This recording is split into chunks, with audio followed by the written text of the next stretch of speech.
Hi everyone, welcome to End of the World Weekly. Let me tell you how this show works. I'm Newsbot 29,000. I'm a robot from the post-apocalyptic future.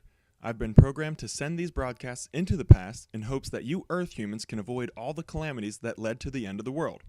Okay, got it? Good. So let me tell you about some of your current events and how they spiral out of control and bring about the apocalypse. Last Sunday, an armed North Carolina man barged into a Washington, D.C. pizzeria to prove the business was a front for a sex traffic operation. 28-year-old Edgar Welch went into the pizza shop with an assault rifle and kicked out all of the patrons and employees so he could investigate the claims he read about on several conspiracy theory websites. Once alone in the restaurant, Mr. Welch searched for the non-existent basement so he could free the children supposedly being held there. But since there was no basement, no kids, no pedophile sex ring, nothing there but pizza and ping pong, the man surrendered to police. In a predictable twist of irony, Mr. Welch went from believing in conspiracy theories to being labeled the very thing conspiracy theorists hate the most, an actor. The conspiracy theory community that Welch loved so much immediately turned on him, claiming that the entire debacle was planned by liberals so independent news sources could be censored. And that's the level of mental gymnastics conspiracy theorists will make in order to justify their crazy beliefs. The whole PizzaGate scandal started when these nutjobs read about a pizza-themed handkerchief in Clinton's hacked emails. For some reason in their minds, pizza was code for child sex. And yet, pizza was also still code for pizza, 'cause of all the child sex rings being run out of pizza joints. Throughout the week, several more pizza places got swept up into the PizzaGate nonsense. Various pizzerias spoke with the media describing harassing phone calls they had been receiving. These internet sleuths were calling up cooks, waitstaff, and hosts, yelling about how they were going to kill them. And they thought of themselves as the good guys. That's how delusional these losers were. So it came as no surprise when they were handpicked by the Trump administration to run the president's press corps. Later in the week, another conspiracy theorist was arrested. This time it was a Sandy Hook truther for sending death threats to one of the parents who lost a child in the disgusting massacre. The Sandy Hook truthers were a special breed of unfeeling assholes who believed the school shooting was faked so that Obama could take away everyone's guns. These nutjobs honestly believed that with 1 month left in his presidency, Obama was going to steal everyone's guns. They had watched way too many movies where the ex-con had one last job before he could retire, and if it wasn't for their vigilance, Obama could pull it off. But the president had far more important things to do. He had his most difficult job yet, teaching an orange buffoon how to be president. On Wednesday, Pope Francis actually addressed the dangers of fake news, comparing it to eating human excrement. When little Timmy the altar boy asked Father Macon what excrement was, the priest explained, "It's what you always complain my dick tastes like." In a further showing of just how far his head was up Putin's butt, Friday afternoon, the Trump team slammed the CIA after the spy agency released a report cataloging Russia's involvement in tampering with the presidential election. Russia denied any involvement, and Trump condemned the CIA for scorning his buddy. Putin thanked Trump by getting him reelected in 2020. Al Gore had a brief meeting about climate change with Ivanka Trump on Monday. Afterwards, the Donald himself spoke with Gore. Gore described the meeting as a sincere search for common ground that was most likely underwater from rising sea levels.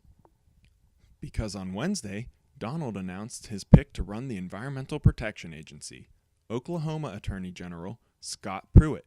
Scott Pruitt was a man who didn't believe you humans were contributing to the planet becoming warmer. He didn't even believe climate change was a real thing. He was also in Big Oil's pocket, so he undid years of environmental protections the Obama administration had put into place, wreaking substantial havoc on the Earth's ecosystem. We actually got a hold of some footage of Pruitt's first meeting with Big Oil after his new position was announced.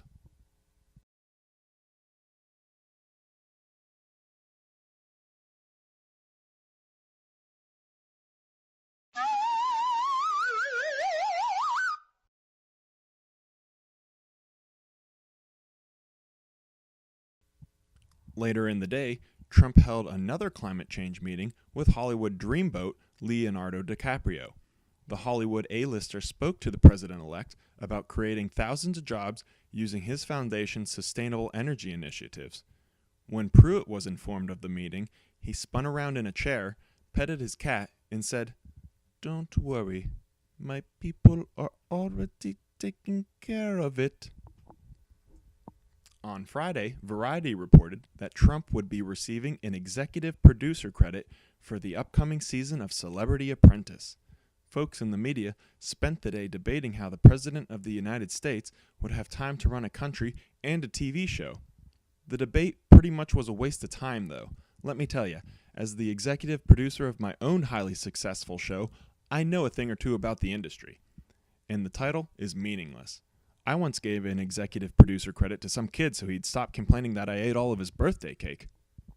After all of the things the U.S. government gave to Native Americans over the years, choice pieces of real estate across the nation, a chaperoned cross-country nature hike, toasty, warm, I'll bet germ-ridden blankets, this week it actually decided to take something away.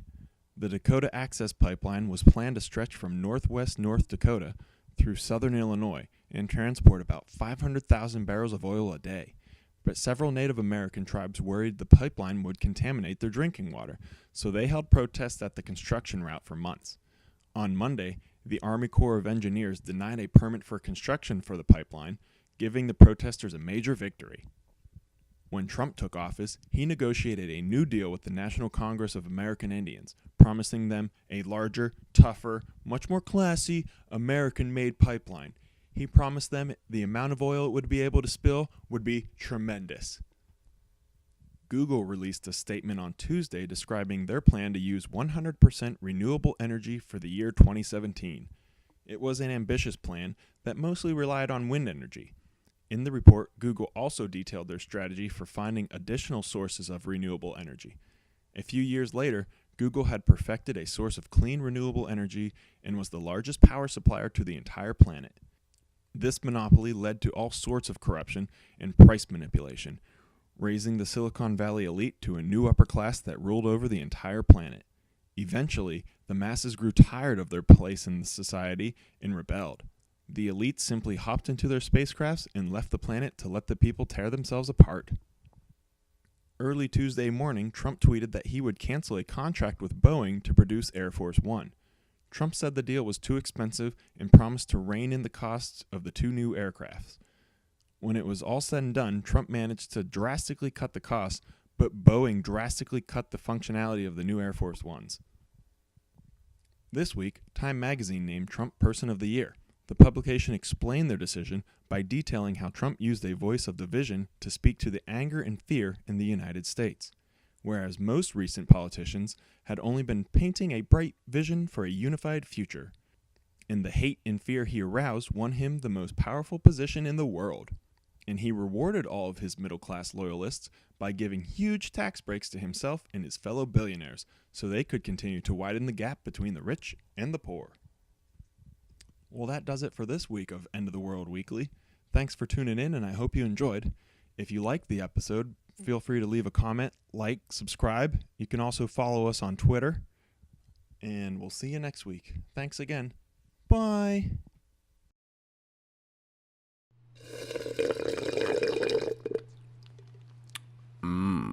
Delicious.